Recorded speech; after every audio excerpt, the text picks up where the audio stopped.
নবী সুলাইমান আলাইহিসসালাম সমুদ্রের মধ্যে তার সিংহাসনকে তুলে ধরার নির্দেশ দান করলেন জিনেদেরকে।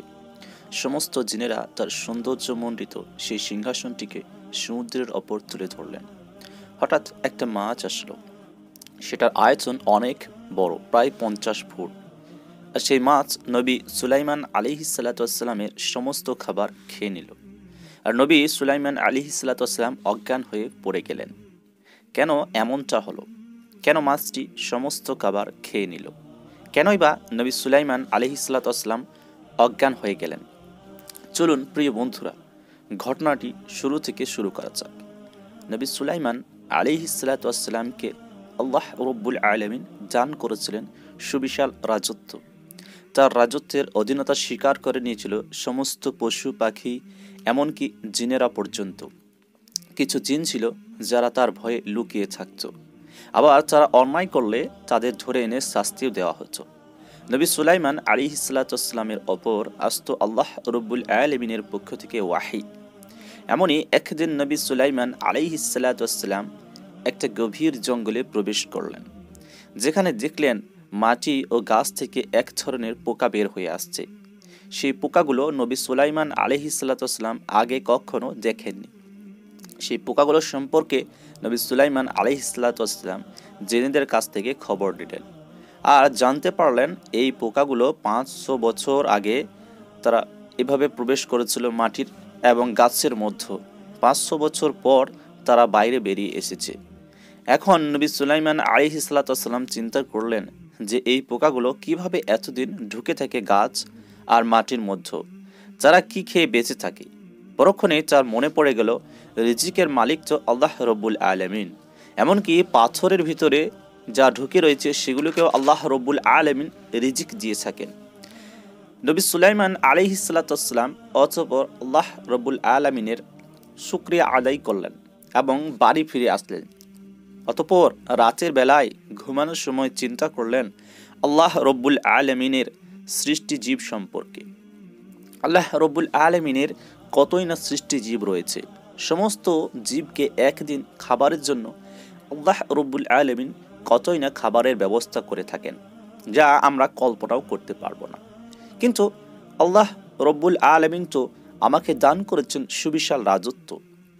আমি পাখি সহ প্রত্যেকটি প্রাণীর ভাষা বুঝি এবং আমার আরও আছে জিনেদের ক্ষমতা। তাহলে আমি যদি আল্লাহ রব্বুল আলামিনের সমস্ত সৃষ্টিজীবকে একবেলা খাবার খাওয়ানোর ব্যবস্থা করতে পারি, তাহলে সেটা কতই না চমৎকার ব্যবস্থা হবে। কিন্তু আমরা মনে মনে চিন্তা করতেই পারি, নবী হয়ে এমন কাজ বা চিন্তা করা কি ঠিক? এটা কি আল্লাহ রব্বুল আলামিনের সৃষ্টিতত্ত্বকে অস্বীকার করা নয়? কিন্তু প্রিয় বন্ধুরা, এমনটা প্রত্যেকটা নবীর সাথেই ঘটেছে। যেমন মুসা আলাইহিসসালাম স্বচক্ষে আল্লাহ রব্বুল আলামিনকে দেখতে চাওয়ার ঘটনা, বা ঈসা আলাইহিসসালাম কোনো মানুষকে পুনরায় জীবিত হওয়ার জন্য ইচ্ছা প্রকাশের সেই ঘটনা। এটা কোনো খারাপ বিষয় নয়, কারণ নবীদের দ্বারাই আল্লাহ রব্বুল আলামিন এমন অলৌকিক ঘটনা কিন্তু ঘটিয়ে থাকেন। তাতে করে সেই নবীর উম্মতরা সহজেই সেই নবীর প্রতি ঈমান আনতে পারে। তাই নবী সুলাইমান আলাইহিসসালামের এমন চিন্তা করাটা মোটেও খারাপ কিছু ছিল না। এবার নবী সুলাইমান আলাইহিসসালাম আল্লাহর কাছে দোয়া করতে লাগলেন, হে আল্লাহ, হে আমার রব, আমার মনে একটা ইচ্ছা জেগেছে। তোমার সমস্ত সৃষ্টিকে একবেলা খাদ্য খাওয়াতে চাই আমি। আল্লাহ রব্বুল আলামিন তখন বললেন, হে সুলাইমান, এমনটা তো সম্ভব নয়। তুমি তাদের খাবার দেওয়া তো দূরের কথা, আমার কত সৃষ্টি আছে যা তুমি গুণেও শেষ করতে পারবে না। কিন্তু নবী সুলাইমান আলাইহিসসালাম তো নাছর বান্দা। সুলাইমান আলাইহিসসালাম আল্লাহর কাছে আবার ফরিয়াদ করলেন, আল্লাহ গো, আমি জানি তোমার সুবিশাল সৃষ্টি জগৎ, যা গুণে আমার পক্ষে শেষ করা সম্ভব নয়। কিন্তু আমার মনে খুবই ইচ্ছা যে আমি শুধু এক বেলা খাবার খাওয়াতে চাই। শুধুমাত্র এক বেলার জন্য আমাকে অনুমতি দিন। আল্লাহ রব্বুল আলামিন বললেন, হে সুলাইমান, এটা তোমার পক্ষে কখনো সম্ভব হবে না। তবে তোমার যখন ইচ্ছা, তখন তোমাকে অনুমতি দেওয়া হলো। এদিকে এই কথা শুনে নবী সুলাইমান আলাইহিসসালাম মনে মনে অত্যন্ত খুশি হয়ে গেলেন। অতঃপর নবী সুলাইমান আলাইহিসসালাম তার আনুগত্য জিনেদের নিয়ে একটা সভার আয়োজন করলেন। জিনেদেরকে একটা একটা করে দায়িত্ব দিলেন খাবারের জন্য। কারণ পৃথিবীর প্রত্যেকটা প্রাণীর খাদ্য কিন্তু আলাদা আলাদা। কেউ মাংস খায়, তো কেউ আবার ঘাস লতাপাতা, কেউ বা মাছ ডিম ইত্যাদি ইত্যাদি। নবী সুলাইমান আলাইহিসসালাম হিসাব করতে শুরু করলেন কত রকমের খাবারের ব্যবস্থা করতে হবে, এবং সেই খাবারের ব্যবস্থা করতে লাগলেন। সমস্ত খাবার ব্যবস্থা করতে প্রায় 8 মাস লেগে গেল। এদিকে সমস্ত প্রাণীর কাছে খবর পৌঁছে গেছে নবী সুলাইমান আলাইহিসসালাম তাদের এক বেলা খাওয়াবেন। তাই তারা সকলেই সেই দিনটির জন্য খুবই উৎসাহিত। এবার নবী সুলাইমান আলাইহিসসালাম রান্নার কাজ শুরু করে দিলেন। বড় বড় পাতিলের মধ্যে রান্না শুরু করে দিলেন। হাজার হাজার সুবিশাল পাতিলে রান্না চলছে। এদিকে রুটি সহ আরও নানান জিনিস খুবই দ্রুত জিনেরা রান্না করে নিল, কারণ লক্ষ লক্ষ জিন একসাথে রান্না করছে। এবার যখন সমস্ত রান্না হয়ে গেল, তখন সমস্ত প্রাণীদেরকে ডাক দেওয়া হলো। তাদের সারিবদ্ধভাবে বসতে বলা হলো, আর 2-1 ঘন্টা পরে তাদের খাবার খাওয়ানো হবে।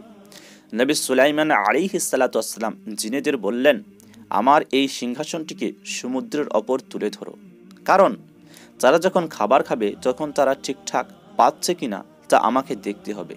কেউ যদি ঠিকমতো খাবার না খেয়ে বাড়ি চলে যায়, তাহলে সেটা তো আমার জন্য অপমানজনক। যখন জিনেরা সুলাইমান আলাইহিসসালামের কথা মতো তার সিংহাসনটিকে সমুদ্রের ওপর তুলে ধরলেন, যখনই হঠাৎ করে সমুদ্রের গভীর থেকে একটা সুবিশাল হাঙর মাছ বেরিয়ে আসলো আর বলল, নবী সুলাইমান, আমাকে ক্ষুধা লেগেছে, তাড়াতাড়ি খাবার দাও। নবী সুলাইমান আলাইহিসসালাম বললেন, এভাবে তো খাবার দেওয়া যাবে না, প্রত্যেকে খাবারের জন্য লাইন করে বসতে হবে, আর এখনও তো খাবার দেওয়া শুরু করা হয়নি।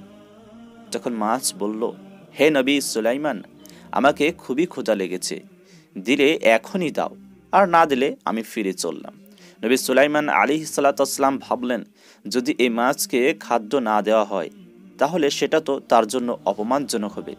তাই নবী সুলাইমান আলাইহিসসালাম নির্দেশ দান করলেন জিনেদেরকে, তাকে খাদ্য দিয়ে দাও। জিনেরা একটা বড় মাংসের চাপ দিল মাছটাকে, বলল, এবার খুশি তো? মাছটি বলল, কি দিলে? আমার তো একটা কোণও ভরল না। তারা তাকে আরও খাদ্য দিল আর বলল, এবার হয়েছে? মাছটি বলল, না, আমার মুখ যতক্ষণ খোলা থাকবে ততক্ষণ খাদ্য দিয়ে যাও। জিনেরা ধীরে ধীরে সমস্ত খাদ্য সেই মাছটিকে দিয়ে দিল, তাও মাছটা মুখ খুলেই রইল। আর মাছটি বলল, আরও কিছু আছে, নিয়ে আসো, আমার এখনও ক্ষুধা নিবারণ হয়নি। নবী সুলাইমান আলাইহিসসালাম এই ঘটনা দেখছিলেন, এবং নবী সুলাইমান আলাইহিসসালাম এই ঘটনাটি দেখার পর যখন বুঝতে পারলেন তার কাছে আর কোনো খাদ্য অবশিষ্ট নেই, এখনও সমস্ত প্রাণী রয়েছে তাদের খাদ্যের জন্য, শুধু একটা মাছই সমস্ত খাদ্য খেয়ে নিয়েছে, তখন নবী সুলাইমান আলাইহিসসালাম সেখানে অজ্ঞান হয়ে গেলেন। এবং কিছুক্ষণ পর যখন তার জ্ঞান ফিরে আসলো, যখন নবী সুলাইমান আলাইহিসসালাম আল্লাহ রব্বুল আলামিনের দরবারে সিজদায় পড়ে গেলেন এবং বললেন, হে রব্বুল আলামিন, আপনি আমাকে ক্ষমা করে দিবেন। কসমিন কালেও আমার পক্ষে কখনোই সম্ভব নয় তোমার এই সুবিশাল সৃষ্টি জগৎকে গুণে শেষ করা, আর তাদেরকে খাবার দেওয়া তো আমার একটা মূর্খামিতারই পরিচয়। একটা মাছ যখন সমস্ত খাবার খেয়ে নেয়, এতদিন ধরে রান্না করা, তাহলে এই সমস্ত সৃষ্টি জগতের জন্য আমার কত দিনের রান্নার প্রয়োজন, কতই না যুগ কেটে যাবে, যা একবেলা সমস্ত সৃষ্টিকে আমি খাদ্য খাওয়াতে পারবো না। ইয়া রব্বুল আলামিন, আমাকে ক্ষমা করবেন।